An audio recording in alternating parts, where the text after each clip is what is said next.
This is step-by-step tutorial on how to make painter-like program in Java Eclipse. So in the end of series, we will learn how to make a simple painter where we can select between two shapes like a line or a rectangle.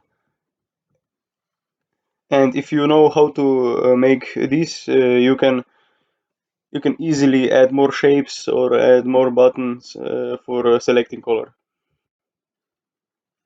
We will start with a simple program that draws two lines on the panel, and you need to understand this program first, and then you can move on to next program.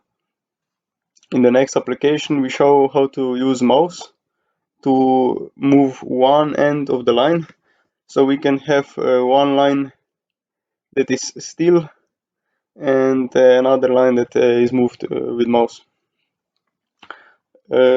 In the next program, we can draw one line, and then in the next one we can draw multiple lines.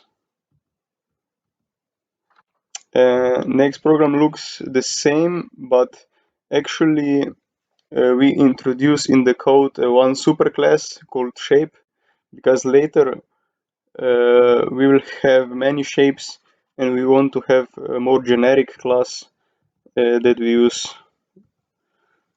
In the next program we draw a line and then we draw a rectangle, always interchangeably, but we cannot we cannot select what we want to draw. And there is one problem with the rectangle. If we go like this, you see the rectangle disappears. And we want to solve this problem, and this is solved in the next program. And then we have selection with radio buttons. And in the last program we introduce the button icons.